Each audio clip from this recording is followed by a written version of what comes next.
There can be no doubt that the vast majority of homicide crimes are committed by men. A recent study in the U.S. states that murders are 7 times more likely to be committed by a male than a female. But stats don't tell the whole story, and there is definitely no shortage of seriously dangerous and murderous women, as we are about to find out. It's said that the first person that detectives investigate and consider when a murder is committed is the loved one or spouse of the victim. And that's exactly what happened when former NBA executive Michael Redlick fell afoul of his estranged wife.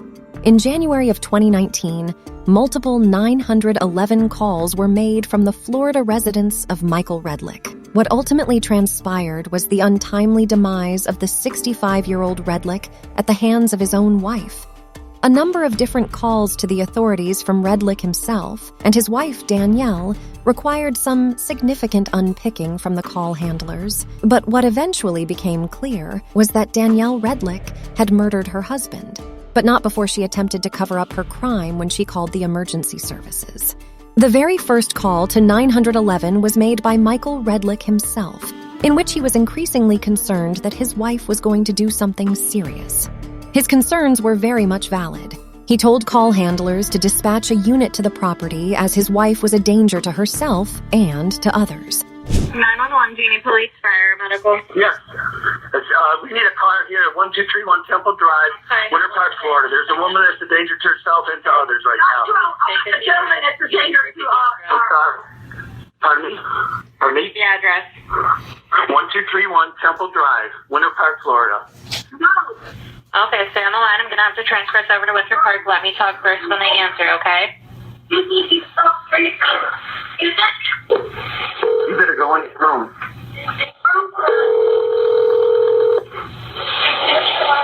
Please dance. 911, do you need police, fire, or medical? This is Seminole to transfer for police at 1231 Temple Drive. Yeah. Please, go in your room. Will you stop? Oh, all right. I will call you back. I will call you back in 5 minutes. I'll call you back in 5 minutes. What is going on there? Hello? During the initial call, it was clear there was some level of activity at the property, and multiple voices could be heard. Redlick then stated he would shortly call authorities back as it was apparent he was trying to deal with a developing situation in front of him. Meanwhile, the 2 call handlers that were on the line were left to try and establish the seriousness of the situation that was unfolding. Yeah, I'm still there. He didn't give me a lot of information. He just said that there was a woman who was a danger to herself. Okay. And that was it? Yeah, that's all. And he called on a 911 only phone, so. Okay. And I just want to confirm, he told you 1231 Temple Drive? Yes. All right. Thank you so much, Seminole. No problem. Unfortunately, Michael Redlick never got the chance to call authorities back to confirm the threat he felt his wife carried at that time. The next call into 911 from the Redlick residence was from his wife, Danielle.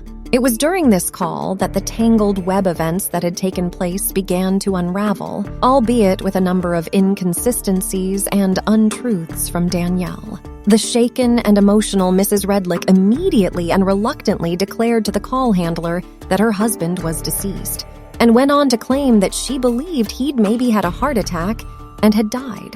However, that wasn't the whole story. Not by a long way.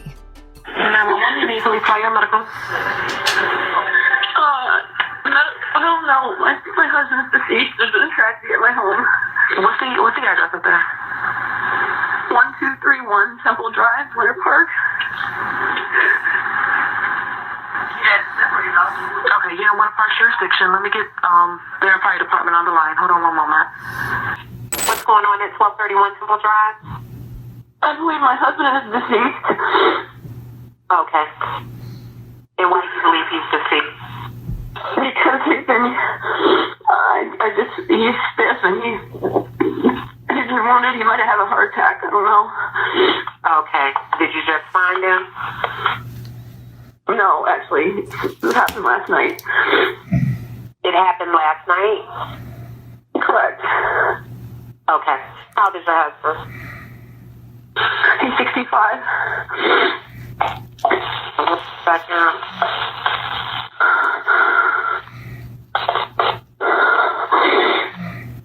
So did you find him this morning? Because I know you said that you believed it happened last night. Did you see him last night? Was he okay, or was... He was not okay last night. We had altercation, and he stabbed himself, and I ran into the bathroom, and then when I came out, I tried to help him, and I thought he was lying in blood. And then I tried to help him, and I couldn't. Correct, yes. And then I tried to help him, and I woke up sitting up next to him, and I've been trying to figure out what to do. Right. I got you. I'm going to get you some help, hon. So you all had an altercation last night, correct? Yeah. All right. What's your name? Danielle.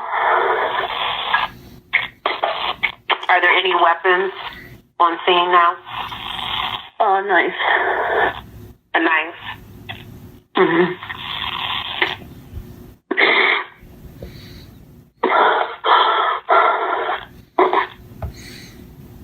You said he was 64, right? 65. Okay, so Danielle, let me ask you this. So did he stab himself last night and he passed last night and you just didn't know what to do? Correct, I believe so, yes. Okay. Were you all drinking? He was. He was? Yes, he was. And altercation was the night before, too, but I left the house and took my children with me because he was drinking them, too. Mm-hmm. Were your kids there last night during this altercation? No, they were not. They were not here, and they're not here now. I know you first said that you thought he had a heart attack. So do you think it was a heart attack, or do you think it was due to the stabbing that he passed away? Probably the stabbing triggered it, I guess. I don't know. It's a shoulder wound. You say it's a shoulder wound? Right. I'm just getting all this information. Okay. How old are you, huh? I'm 45. I'm just getting everything you told me into the call, okay? I have multiple units throughout, meaning I have police and fire. Go ahead and give me your husband's first name. Michael. Michael. What's his last name, huh? Redlick, Redlick. Go ahead and give me his date of birth. 5/1/53. Despite calling to declare that her husband had died, she then admitted that the incident hadn't just happened. In fact, it had occurred some 11 hours earlier the night before. This started the web of lies that became the basis of her story. Clearly overwhelmed by what had taken place, Danielle Redlick was unable to make her version of events make much sense. But when investigators arrived on the scene, the version of events that were told by the victim's wife didn't seem to add up. Throughout the property, there were bloody towels, a bloody mop, and bloody footprints, as well as a strong and distinct smell of bleach in the house, suggesting that some sort of cleanup operation had been attempted in some capacity. As the scene continued to be evaluated for more information as to what could have happened, a large serrated knife that was covered in blood was found on the floor. But that's not all. In the sink were an additional 3 smaller knives that were also covered in blood, suggesting that what Danielle had told the 911 operator was not entirely accurate. On further investigation of Michael Redlick's dead body, there were a number of other stab wounds to the torso of the victim. It was determined that the nature of the stab wounds effectively ruled out the prospect that they could have been self-inflicted. As more information about the case and the surrounding events came to light, it was reported that the couple had been having issues in the build-up to Michael Redlick's death concerning alleged infidelity issues. As more details from the fateful night emerged, the contrast of Danielle's story from her original 911 call became stark. After initially claiming he'd had a heart attack after stabbing himself in the shoulder, she later contended that the fight had begun when she was in the kitchen eating a burger. She claimed her husband took a bite out of her burger and then spat it back in her face before pushing her forcefully to the ground. There would be some chilling revelations in interviews with friends of the victim. It was said that Michael Redlick had once described his soon-to-be ex-wife as crazy and suggested that he would be okay as long as he hid the steak knives. A harrowing foresight into events that would eventually play out. On the day of the incident, both the victim and his wife had been seen with visible defense wounds on them. The pair had been going through divorce proceedings for a number of months after Danielle had filed for the papers, claiming that her husband had been cheating.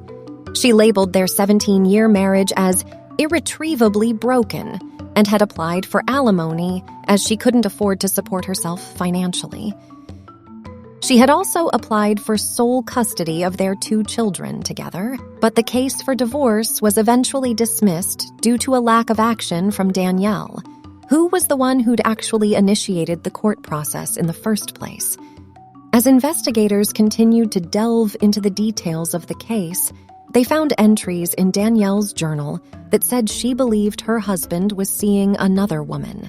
This sparked the theory that she murdered her husband in a jealous rage before trying to create an alternative story. When she retold her version of events to police, she said she grabbed the knife when Michael pushed her to the floor, but he then grabbed it off her as she ran away to the bathroom. In her version, that's when he stabbed himself. She then found him and tried to deliver CPR before passing out herself. When she awoke, she then claims to have slit her wrists before calling 911 as she was unable to stop the bleeding. She was ultimately arrested and charged with second-degree murder and tampering with evidence. She was held at Orange County Jail without bond, but was offered a plea deal where she'd serve just over a decade behind bars for manslaughter. But Danielle rejected the deal and remained steadfast in her theory of acting in self-defense. In June of 2022, she was cleared by a court jury of murdering her husband, who found she'd acted in self-defense by stabbing him in the shoulder while he was strangling her. She was found guilty of evidence tampering, but this was considered a major win in the circumstances.